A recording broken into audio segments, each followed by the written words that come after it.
It's football season, and you no doubt have heard the call unnecessary roughness. Well, today we're going to learn a piece by Kuhlau that has a section with unnecessary toughness. And you know what? I have a hack for you that's going to make life so much easier, and I'm so excited to share it. So this is a piece by Frederick Kuhlau, and it's his Opus 88, number 3. It's from his sonata in A minor, and it's called Allegro Burlesco. The different movements of sonatas are often just given titles like that are really Italian terminology. So Allegro means fast or lively, and Burlesco means jovial or joking or very lighthearted. So you'll hear that in the piece. You may be familiar with it. I'll just play a little bit so you get a taste of the flavor of this piece.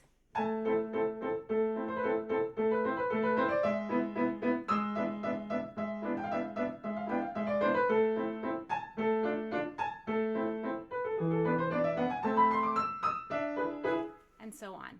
So it's very fun, super fun to play. But for years, I actually avoided teaching students this piece because the middle section is so tough. That's where the unnecessary toughness comes in. And it's just like, you see your students just kind of get stuck in the mud there. So, like I said, I'm going to show you a hack today that will really change your life. Okay, so we're going to go to the middle section of the piece. And I'll just show that to you here on the iPad. The section that's in this berry color. So in that middle section, my right hand, you can see that in the yellow highlighted part, is responsible for 4 notes. 1, 5, 3, 2, and I'm using fingers 1, 5, 3, 2, which can happen. And you'll notice that my arm really moves out in a circle like this in order to play all 4 of those notes. 1, 5, 3, 2, 1, 5, 3, 2.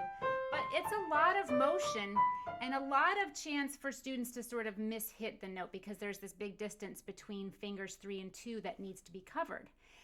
So you'll probably notice in the left hand here that the left hand is just playing 1 note at a time, while the right hand has all that work of the 4 notes. So what we're going to do is redistribute the notes. And since the hands are close together and they're both in the treble clef, that's this sign right here, the left hand can take some of what the right hand is doing. And so let's go to the iPad view so you can see a little bit more closely. So what I'm going to be doing is actually taking this note in the right hand with the left hand. So I'll play both of those with the left hand. And then I'll do the same thing here and the same thing here and all the way through this section over to this spot. When I do that, you can see that now the right hand has a 3-note chord, which is considerably easier than the 4-note chord. There will not be any need for the elbow or the elbow to move out and around the way I was showing you before. So what it will look like this.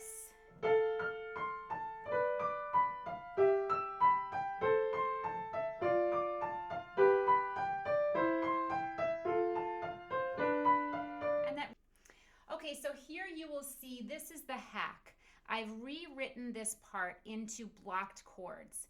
And when we can see it this way, it's very easy to see the patterns that are in the music actually, even though it's written, when it's written in broken chords, it looks much different. So let's take a look at the left hand first. The left hand plays 6th going to 3rds, 6th to 3rds. And that's the pattern. So you've got a larger distance between these 2 notes and a smaller distance there. And so the fingering works really well if I play 1 and 5, and then on the 3rd going to 1 and 3. And I just keep that pattern, 1 and 5, 1 and 3. And you'll notice how I'm just sort of creeping down the keyboard. My hand is contracting and expanding open to get the 6th. And so it feels very good to play this. And then in the right hand, I'll be playing 2nd inversion and 1st inversion chords. And I'll just start, I'll just start right here. So that we would use 1, 3, 5 on that chord. And on the next one, we would use 1, 2, 5. And that will be the pattern going up. 1, 3, 5, 1, 2, 5.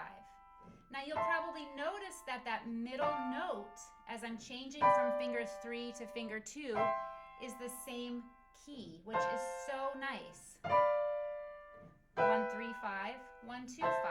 And you can even just say 3, 2, because that tells that middle finger what to do, because you know you're always using 1 and 5.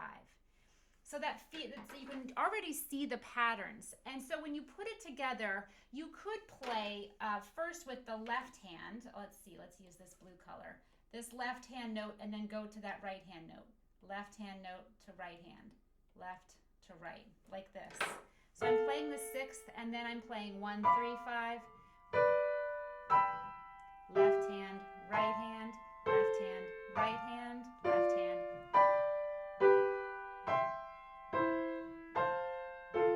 And then when you get them together, it's beautiful, because now you have, on that first note, you have 1 and 3s playing at the same time. So if you keep that fingering, 1 and 3, 1, 2, 5, 1, 3, 5, 1, 2, 5. I find that the left hand just sort of knows what to do, but if I tell the right hand, 1, 3, 5, 1, 2, 5, 1, 3, 5, 1, 2, 5, that will really teach it what it needs to do. So let's go back to the previous page. And now I'll play everything with my hack in this part. I'm going to start right over here with the treble clef sign, where the left hand plays that C major chord going higher. That first group, you notice I do have to use all 4 fingers there. And then on the second beat of that, here's my 1, 3, 1, 5, 3, 1, 5, 2, 1, 5, 3, 1, 5, 2, 1, 5, 3, 1, 5, 2, 1, 5, 3, 1, 5, 2, 1, 5, 3, 1, 5, 2, 1, 5, 3, 1, 5, 2. And that was so much easier than than the first way I did it, where I played all 4 notes with one hand. And you'll notice when I keep my hands in that position, my alignment is really much better. And by that, I mean I'm not twisting my hand this way and that, which students will often do when they're playing those 4-note arpeggiated patterns. I hope that this was helpful for you today. This little hack with this piece really changed my life and my relationship to the piece, because I always sort of put it to the side.